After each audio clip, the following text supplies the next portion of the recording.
Finance Minister Mohamed Mahit speaking there in the Fireside Chat regarding the country's recent reforms. Now you're watching live streaming from Washington, D.C., where Nigeria's central bank governor, Olayemi Cardoso, is speaking at the ongoing World Bank IMF Spring Meetings. He's sitting down to a Fireside Chat with the head of the Africa's department at the IMF, and that's Abebe Salase. Let's take a listen to this live event for Nigeria's central bank governor speaking. Had a long and distinguished career in both private banking and the public sector. To put it mildly, it has been a period of much challenge and hugely important reforms in the monetary area in Nigeria.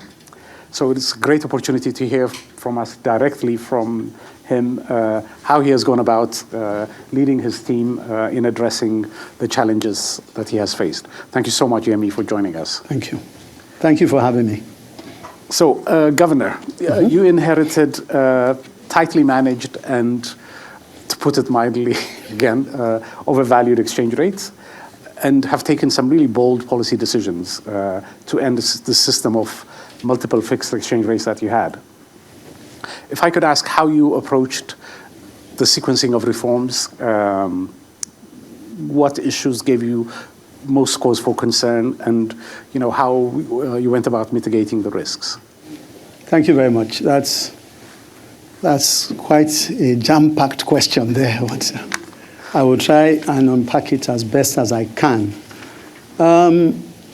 I would say, and again, let me say a very big thank you for having me here today, actually over the past few days, because I've taken the opportunity to listen and exchange views and understand much better the problems that are facing the global economy. So that's a very unique opportunity for which I want to say a very, very big thank you for the invitation. Now, with respect to Nigeria and the sequencing of events and sequencing of reforms, I think in terms of context, it's clear that for those who don't know, that I came in at a time of very, very great difficulty for the central bank and the monetary authorities. Of course, inflation was high and the exchange rate was under tremendous stress. And there was a crisis of confidence. And in such a situation, the biggest challenge, as far as I can see, was that of trust and the deficit in trust. People simply had the impression that things were bad. There was fear, and somehow they didn't see any end in sight to what seemed like a very gloomy situation. So it was very important to understand that, and in terms of sequencing, do whatever it was possible, take the necessary steps to begin the process of building back trust. Now, that is not something that happens overnight.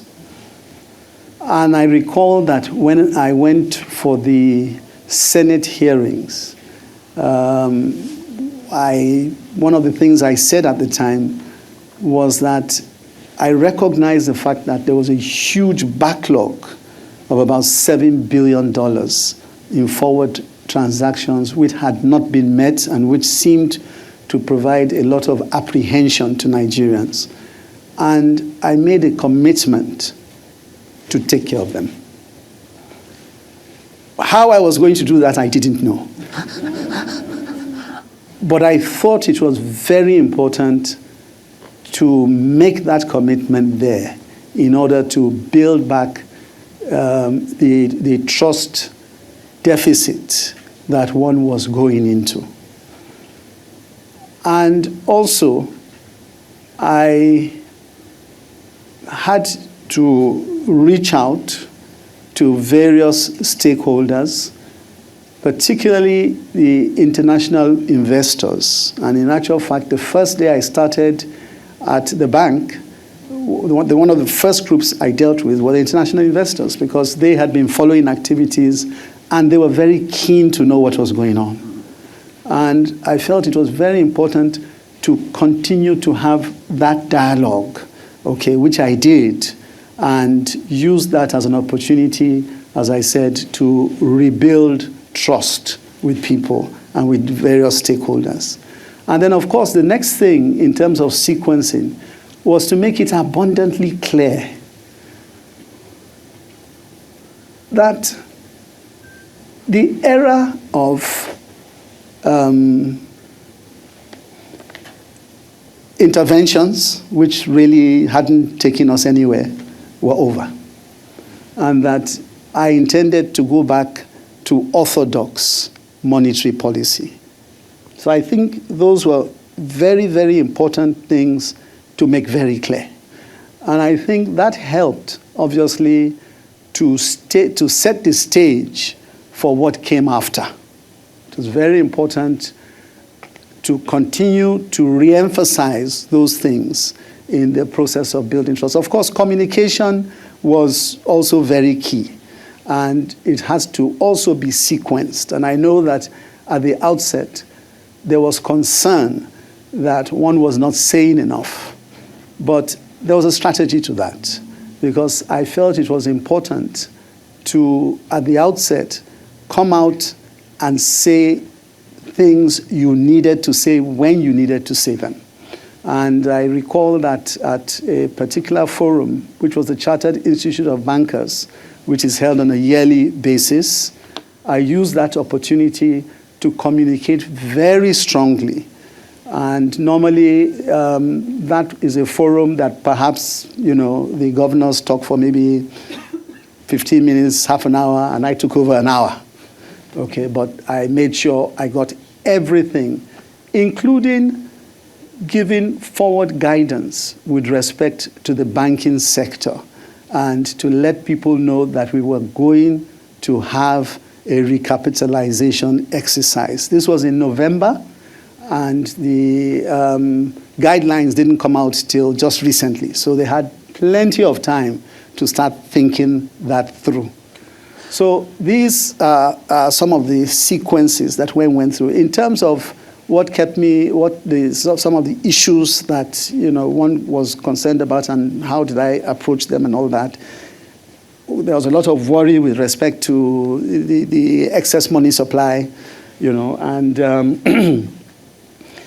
one had to take bold measures with respect to mopping up liquidity, and then subsequently, of course, hiking interest rates. And I know that the first monetary policy committee meeting we had, I did a 400 basis point increase, which was unprecedented. Mm-hmm.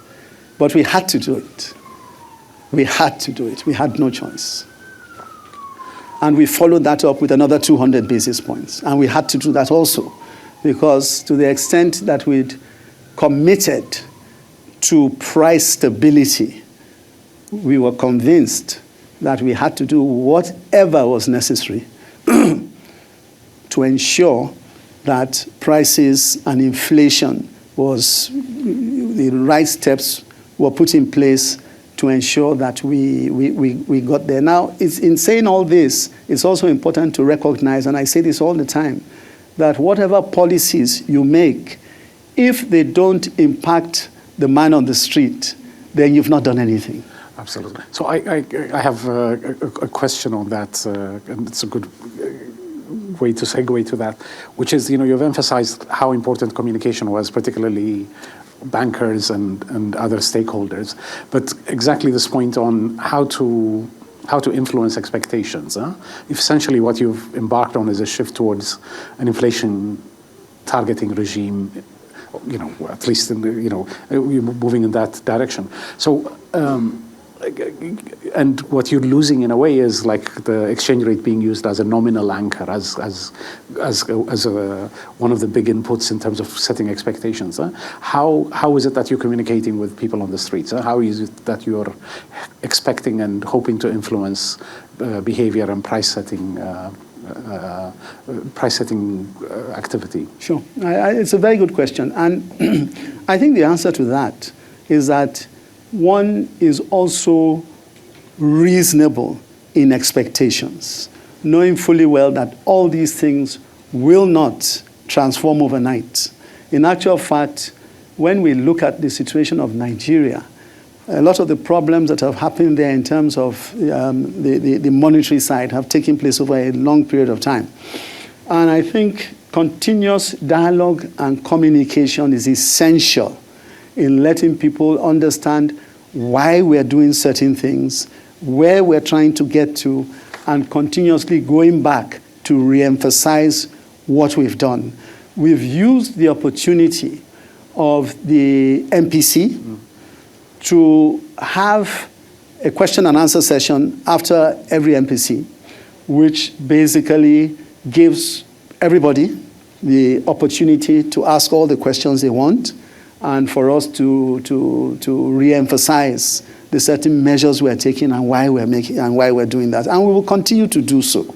And in actual fact, we will strengthen the communication mechanisms that we have in place. We will certainly not take it for granted that people understand what it is we're doing and why we're doing that, because it is quite a complex subject, to be perfectly honest. Okay. That even for those who are the most enlightened, they sometimes struggle.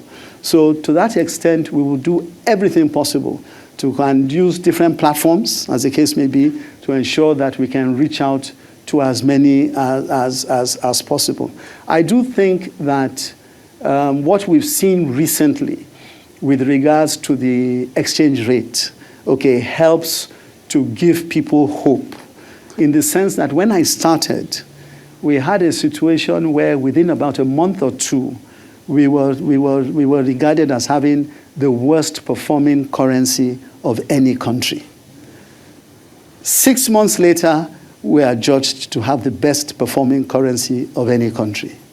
So I think those things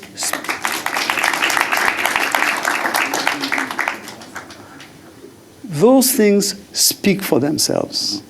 A situation where in the recent past, the greatest amount of liquidity on a daily basis was in the region of $200-300 million US, to a situation where over the course of the past 6 months, we've traded up to $1 billion. This is FX liquidity. Yes. Okay. So the FX liquidity has certainly, taken a center stage, quite frankly, in the activities of the monetary side. And I think people see that. They see the exchange rate coming down. They understand that, or we continue to talk about the fact that the pass-through, there's a lag, but ultimately the objective is to ensure we can moderate inflation. Thank you, Amy. Of course, in the background to the conduct of monetary policy is the fairly sizable fiscal deficit that the government runs, the federal government runs. And the financing of that deficit has been one of the sources of pressure for looser monetary policy. How is it that you're coordinating with your minister, your counterpart, Wale, in how are you calibrating policies? Have you started coordinating better? And how is it that you expect the federal government will fund itself on a sustainable basis? Yes. And another very good question, and a question that comes up quite regularly. And of course, first and foremost, let me be upfront in saying that the monetary policy is just one side of it, no question about that. And with the whole inflation targeting objective, which you spoke about earlier, we can't do it without successfully collaborating with the fiscal side. It simply will not work. So it's clear to us that we need to have a very good handshake with the fiscal side, and a handshake that takes us in the direction that we want to go to.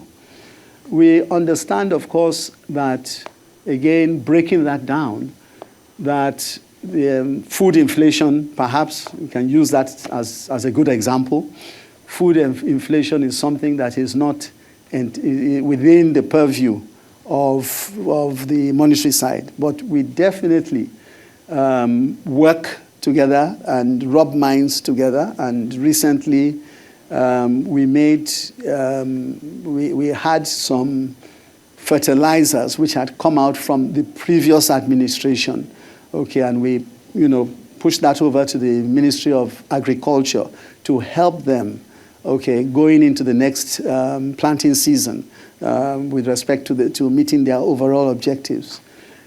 In the MPC, we have the presence of very, very senior leadership from the fiscal side as a member of the Monetary Policy Committee in the person of the Permanent Secretary of the Ministry of Finance, and who is here today.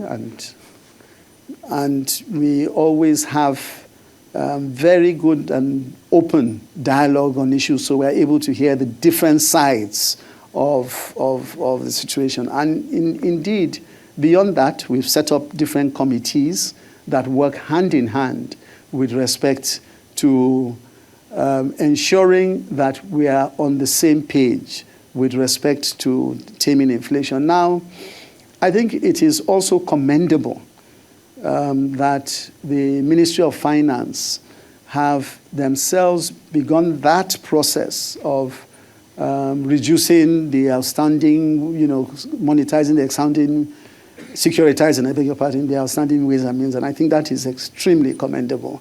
And I think it's less of an issue now, so we can work better together, bearing in mind, as I said, that as we move to inflation targeting, it's going to have to be a very strong partnership for it to be successful.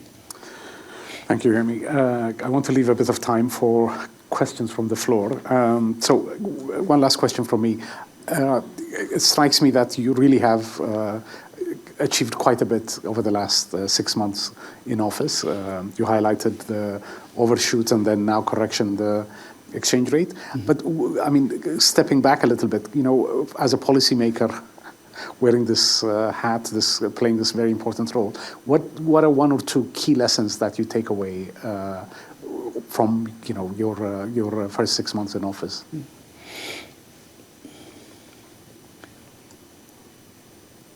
I cannot overemphasize the importance of trust. I cannot overemphasize it. And to be honest, when I look back on it, irrespective of the courage, the boldness to do certain things, and the understanding of issues that many may not understand by virtue of the fact that you have access to data and other things, if the trust isn't there, you will suboptimize. So it's clear to me that trust is so critical in successfully anchoring a major task like this. Trust is very, very, very important. And then in terms of lessons also, I think a bit surprising, quite frankly, that perhaps one had expected that there was a greater understanding of a lot of the issues. Complex though they are, one expected there was a greater understanding. And then another lesson is the fact that one found, and again, communication is very important in this, that expectations of people of the central bank, in my view, were, totally misplaced. People expected you could wave a wand and that would be the end of the problems. And in fact, in many cases, blamed you for the woes that you had nothing to do with. other than the fact that you were there to try and find solutions. And on one or two occasions, I actually had to remind people that, listen, I didn't do this. I am part of the solution. So please, let's roll up our sleeves and work together to ensure that we can, surmount them, rather than, at some point in time, pretty hostile reactions. If I could have a quick follow-up. I mean, like, you've emphasized the importance of credibility, trust, but how much was that garnered by doing the policies that you did? Or was it something that, is it just your words that you think allowed you to build that trust and confidence? Yes, I think consistency in saying certain things and then doing them, I think, was very important. And again, I think we have a situation today where Nigerians are very restless and people were very impatient. They wanted results very quickly. But you had to come out and explain why it couldn't happen overnight. You had to be honest about it. And even with the policies that you put out, where certain things needed to be tweaked, you needed to have the humility to tweak them. Agility and nimbleness and recalibrating as needed also. Okay, so I think we have some mics for people that may want to raise questions. Gentleman right at the back behind. If you could say what institution you're with and one question, very short one, please, so we can have 2-3 questions. Thank you. My name is Ifechukwu Ndoka. I'm Executive Director in Risk Management at Morgan Stanley, New York. So my question is, most developing nations, including Nigeria, would use external savings to finance developments, which makes currency risk a dominant risk factor. So now the question is, what are your views, or what is your leadership doing in making or developing currency risk markets as a policy imperative instead of as an inspiration to tame, the inflationary pressures that Nigeria is facing? Thank you. The lady here in front, please, in green. We're going to take 3 questions, and then I'll... Sure.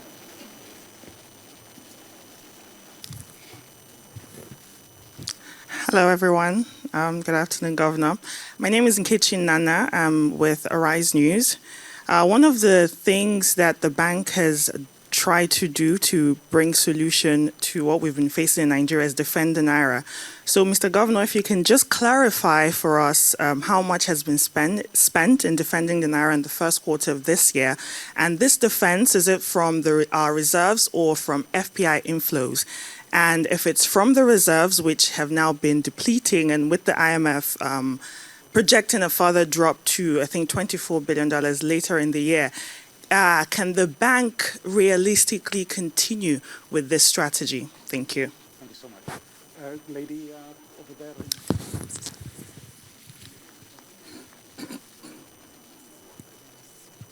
Good afternoon, Mr. Governor. My name is Titilayo Adebola. I'm an academic at the University of Aberdeen and the president of the African International Economic Law Network. I was wondering how you would like to engage with the academic community in Nigeria and the diaspora to curate informed recommendations based on empirical and doctrinal research. Thank you. Thank you so much. So, Governor, yes. First question on currency risk. If you're doing anything on addressing or facilitating, encouraging currency risk markets. Then you heard the question about what it's going to take to defend the Naira and engagement with the academic community. Sure. Okay. Currency risk, the answer to that is yes. But again, these things need to be sequenced. So in due course, as and when those policies come out, I think people will know exactly where we are headed in that direction. But it's certainly something that we are looking at. We're looking at that. Defending the Naira, which from every indication seems to be an elephant in some room.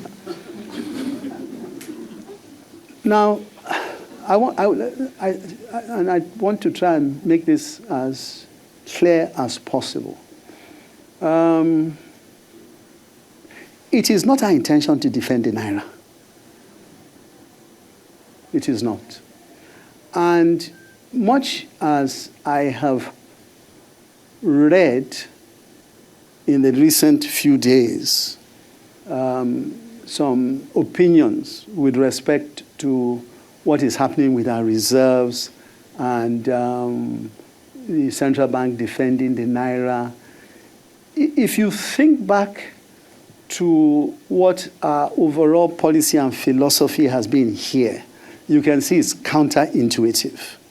Okay, basically, what we're encouraging is for the markets to willing buyer, willing seller, price discovery.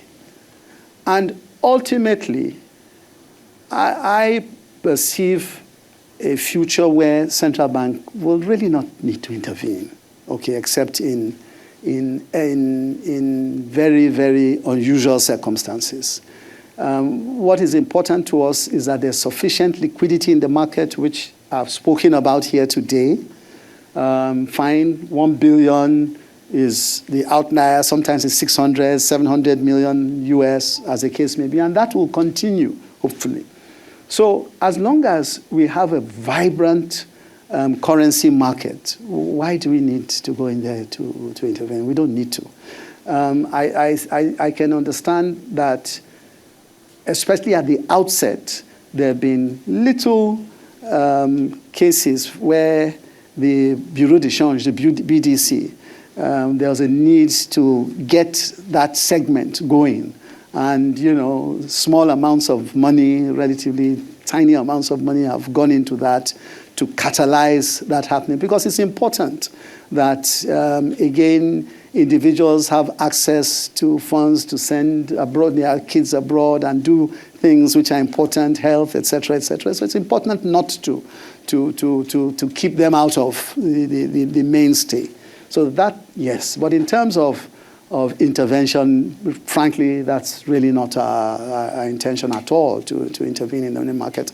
And what you've seen with respect to the shifts in our reserves is the shifts that you'll find in any country's reserve situation, where, for example, debts are due and certain payments need to be made. They are made because that is also part of keeping your credibility intact. And other times, money comes in and, you know, takes it up again. And if you watch in the next couple of days, I think between yesterday and today, we had about 600 million US that came into the reserves account. So I wouldn't let people get too excited about this thing. All I will say is that we are looking towards ensuring that we have a market that operates on its own, willing buyer, willing seller, and price discovery. That's where we're going to.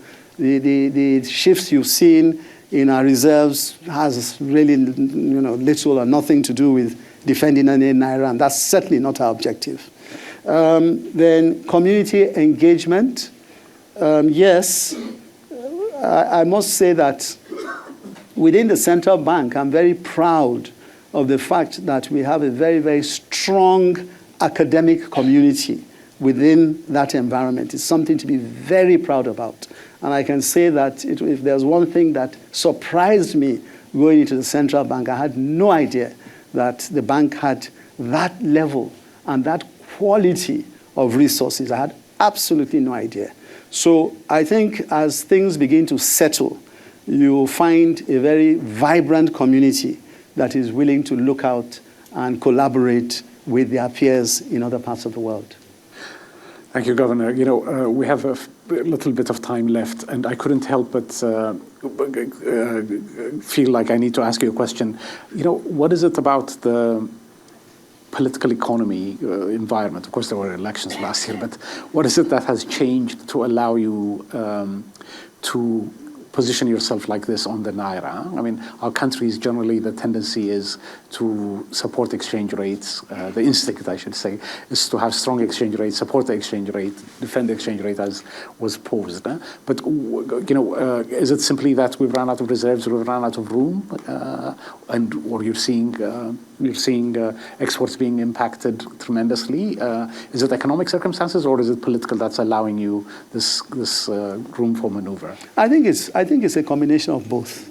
I think on the fiscal side and on the leadership, on the political leadership, I think there's pretty strong understanding of what needs to be done to get Nigeria out of a pretty difficult situation. And I also believe that seeing the massive swings we saw where the Naira was almost falling off the cliff, really didn't need for any more, you didn't need any more, you needed minimum conviction to be able to say that, look, this has to be a way, a certain way and manner of doing things with fixed exchange rates didn't work. And we just needed to be bold enough to try something different. And I think that helped in many ways. At the same time, I must say, not easy, because in a situation like that, people are extremely impatient, and many don't believe that the path you're taking will get you there. But I think we were resolute enough, and we were prepared to take the hard decisions quickly enough that made a difference. Governor Cardoso, Yemi, thank you so much for sharing your experience, the lessons that you've learned. It's certainly salutary and really important for many other countries also. Thank you so much, Governor. Thank you very much.